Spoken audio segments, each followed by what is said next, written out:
Cette vidéo est pour toutes celles qui sont prêtes à brûler leur ancienne version. Celles qui sont prêtes à créer la femme de leurs rêves. Si tu oses sortir de ta zone de confort, si tu oses repousser tes limites, si tu oses te donner à 100%, à la fin de l'année, tu seras méconnaissable. Si tu n'as pas vu ma vidéo de la semaine dernière, je te la mets juste ici. Fonce, va la regarder. Le 1er octobre, nous commençons un challenge qui s'appelle Renaissance 2026 afin de semer les graines pour notre année 2026 qui sera une année extraordinaire au nom de Jésus. Alors fonce et n'hésite pas à m'envoyer un message sur Instagram afin que je puisse te rajouter au groupe Telegram. C'est parti. Ici, pas de plan B, juste une direction de petites habitudes qui changeront ta vie. Moi, c'est Johanna. Mon but ultime est de permettre à chaque femme de devenir leur meilleure version. Quel que soit ton passé, quel que soit ce que tu vis, quelles que soient les difficultés que tu es en train de traverser en ce moment, je crois fortement que le meilleur est à venir. Alors, abonne-toi, active la cloche et rejoins-moi sur Instagram. Avant même de commencer, écris-moi un commentaire en disant « Ma nouvelle vie commence aujourd'hui. Je vais changer mes habitudes afin de changer ma vie. » Ne réfléchis pas trop, écris avec foi et intention et laisse cet acte marquer ta renaissance. Proverbe 16:3 nous dit « Recommande à l'Éternel tes œuvres et tes projets réussiront. » Écrire tes intentions avec foi, c'est déjà les remettre entre les mains de Dieu. Les études montrent que lorsque tes intentions et tes objectifs sont écrites, ton cerveau les intègre plus profondément. Ça devient une partie de ton identité et résultat, tes actions commencent à s'aligner avec tes mots. Et surtout, ça renforce motivation et discipline. Quand tu écris avec intention et foi, ton cerveau ne voit pas juste des mots, il voit un ordre. Il active ta zone de planification, ta mémoire, tes émotions et il te pousse spontanément vers cette nouvelle version de toi. Tes pensées deviennent des circuits neuronaux. Tes intentions deviennent ton identité. Ce geste n'est pas juste un geste, c'est le point de départ de ta renaissance. Il faut être le forgeron de soi-même et sache que c'est une lutte constante.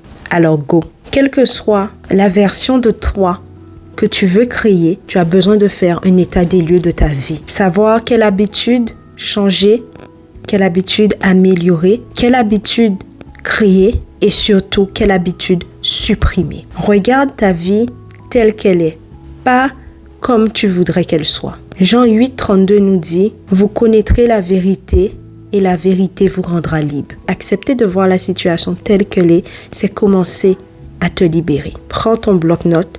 Fais une liste ou un tableau avec les grandes catégories de ta vie, c'est-à-dire santé et énergie, relations, carrière, business, projet. Tu les mets ensemble. Développement personnel, spiritualité, finances, loisirs et créativité. Note chaque catégorie de 1 à 10. Pour chacun de ces domaines, pose-toi ces questions. Qu'est-ce qui me donne de l'énergie?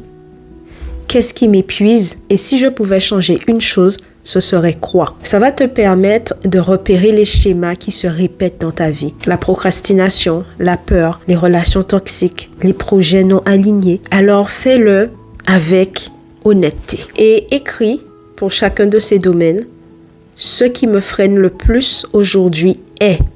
Identifie-le. Et puis, tu vas noter pour chaque domaine ce que tu contrôles, ce que tu ne contrôles pas et ce que tu peux améliorer dès aujourd'hui. Rappelle-toi, je vais peut-être te décevoir ou te donner une claque, mais tu as la vie que tes habitudes ont créée. Alors, si quelque chose ne te convient pas, il est temps de l'affronter et de le mettre dans la version de toi que nous allons brûler. Et si tu ne peux pas le contrôler ou t'en détacher, change ton regard sur cette situation. Romains 12:2 nous dit « Ne vous conformez pas au siècle présent, mais soyez transformés par le renouvellement de l'intelligence, afin de discerner quelle est la volonté de Dieu. » Qu'il y a des choses qui doivent changer dans ta vie. C'est à toi de trouver lesquelles. Voici 4 points qui changeront ta vie. Tu dois avoir de la clarté. Tu dois voir où tu es au lieu de vivre dans l'illusion. 2. Tu dois prendre tes responsabilités. Tu dois être capable de reconnaître ce qui dépend de toi, ce qui est de ton ressort. dois être capable de prendre une nouvelle direction. Faire un bilan, c'est comme poser un GPS. Tu sais d'où tu pars et tu sais où tu vas. Et la quatrième est que tu dois être capable de renouveler ton intérieur. L'intérieur de toi a besoin d'une renaissance. La Bible nous dit que l'homme ancien doit mourir. Dans Éphésiens 4, 22. Alors, faire un bilan, c'est déjà une mort de l'ancienne version que tu étais. Ces 4 piliers ne sont pas des concepts.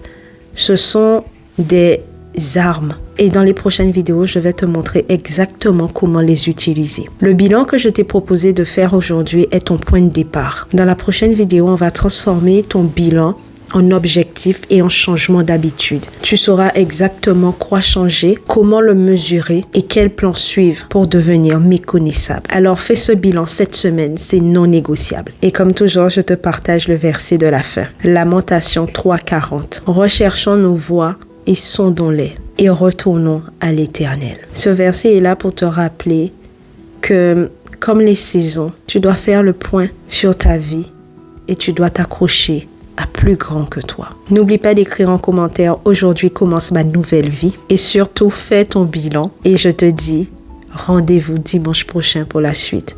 Que Dieu te bénisse.